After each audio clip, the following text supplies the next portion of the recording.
I found this script a really long time ago. I don't actually remember how long ago, called Tonight He Comes. It was an original screenplay by Vincent No. This was kind of a famously unproduced script. Really great, dark, nihilistic story. It was a very postmodern riff on Superman. Keith asked me if I was interested in this movie about a superhero who was kind of alienated, and showed me a screenplay by Vincent No, and I fell in love with the idea of it. And so Akiva and I started developing it together as something for me to direct. Akiva Goldsman mentioned the idea that Michael Mann was working on a superhero movie, and I was like, what is the Michael Mann version of a superhero? And I got the script, and it was just a dead serious, straightforward look at what it would be like to be a superhero. I started actually imagining that I'm on stages shooting green screen and blue screen and all the visual effects, and I know that as a director I really react to real reality and real locations, and I really kind of feed off of that. And I said, you know what, I'm the wrong guy to be directing this, so then Akiva and I decided we would produce it together. The script was sent to Will and I, and a really unique, interesting character, really unique, interesting way to do a superhero movie. While we were making I Am Legend, Michael said, guys, I've got the director. Back to one, clock in, action! I thought Pete was great casting for this because he has an intuitive sense of energy and can be very improvisational in his choices. Let me see some pain now. It had everything to do with how special this film turned out to be because of his originality. I was certain that I wanted him to do this picture. Anytime you can have someone who is firing on all cylinders the way that Pete is, it can't help but be a perfect addition to a team. Seemed like in Success it could be really original, and then because Will Smith was attached, that certainly made it more appealing. Yeah, that'll do it. Will explores everything many different ways at the same time.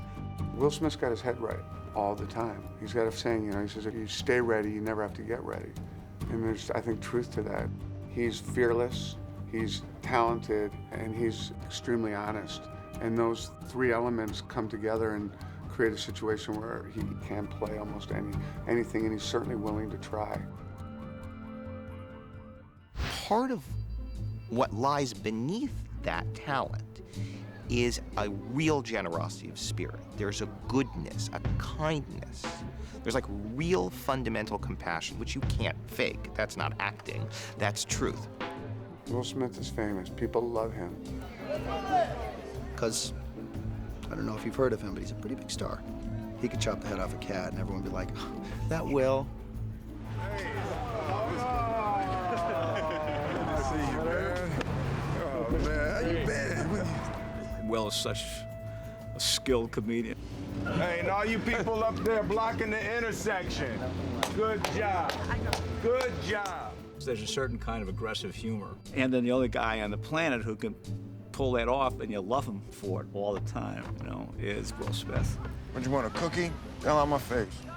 As far as, you know, being a real jerk. What? You heard me?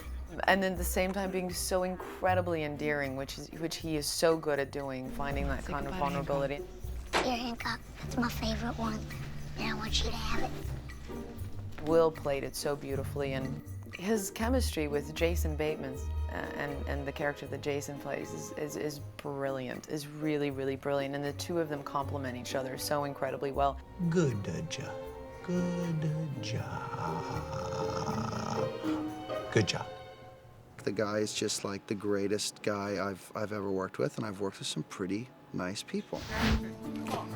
Charlize is fearless like Will. And also deeply, deeply funny, which people don't know. She tried to kill me just now. We just had a ball, and you know, she fit right in with the wanting to have fun, wanting to keep the energy up and playful. Charlize is equally kind, equally talented, a a little bit better looking than Will. You know, he's running a tight second. In addition to obviously being beautiful, she's a real actress and really committed and willing to do anything and try anything and smart and complicated. I like to travel. I'm allergic to cats. I'm immortal. I just want to bring it up on first date? Are you with that. Just save all of that. Looking good, Bateman. Looking good, baby. And then Jason Bateman, I was in the middle of working with him and I was reading the script and he walked by one day and, so what are you reading? And I said, Tonight He Comes. He's like, I'm doing that movie. And I'm like, maybe I'm doing that movie too. And I said, is that right? He's like, all right, we're doing that movie together. And I said, okay. And so we didn't talk about it for a while. And then on Rap Day, when everyone says, you know, hey, nice to work with you, and hug, kiss, goodbye, he whispered in my ear that there might be a good chance that we're doing it together. So that was a very exciting goodbye. And then a month or so later, I heard from him, and here I am. Lucky boy. Come here, we're gonna do great out there, and we're gonna fix everything. Do you know what I mean? I know what you mean, right? Jason's the total package, and you need that. Just as a guy in the audience, you're thinking, I would want to be friends with him. So you understand why Hancock would. I mean, he's genius. I think he's next as far as a leading man. Just his comedy, emotion, he's the truth. The three of them provided real quality acting for real drama and emotion. This felt like I was working with the absolute top of the top. Azul. I really was excited about the opportunity to try and create a new superhero. Whoa, hey. Hi. Not okay. Fundamentally, this is a construct that was given birth to by Vincent No and then raised by Vincent Gilligan. I had experience with Vince Gilligan from television, and then we got Vince involved, and we started enlarging the frame of it. Life here can be difficult for me. After all, I'm the only one of my kind. The mission for me, as described to me by Akiva Goldsman and Michael Mann, was to make the character and the story a little more accessible, if you will. You deserve better from me. I can be better. I will be better. It's such a unique, bizarre, wonderful concept. What's great about being able to do it with a superhero is you can tell the story with mythological proportions, but the patterns and the ideas of the story fit over everyday life. You save people's lives, and they reject you, and so you reject them back. It's a vicious cycle, and we're gonna break it. We're gonna start afresh. That's fantastic. All of those doors kind of open to us, and then start to feel like we have something that has a mythic backstory that we can make in a really nice way, kind of ordinary in the present.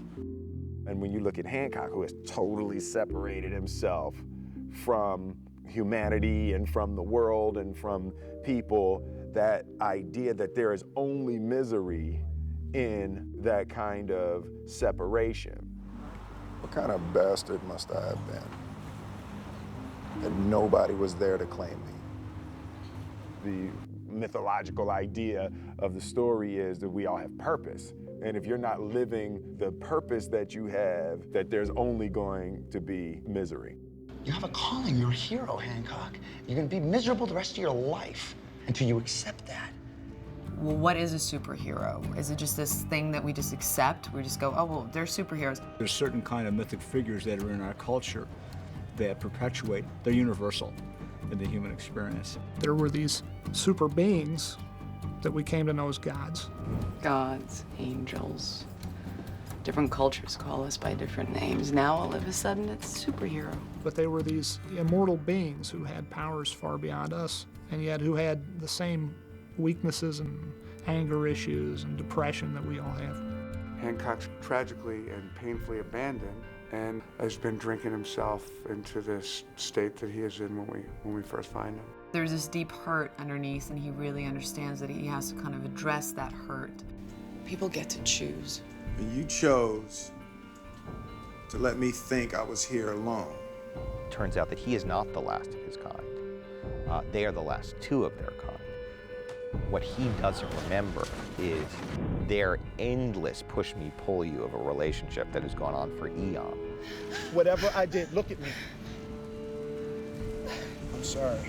What causes that, you know, the mutual attraction and mutual movement apart from each other that inevitably has always happened and it's been going on for years. I'm gonna do this all day. The oppositional force was the relationship. So we had to imbue the relationship with a dynamic that could stop Hancock. They can't connect with each other, because if they connect with each other physically and emotionally, they lose their powers, and that's why Hancock is our last superhero. He never did that with another god. You have to leave.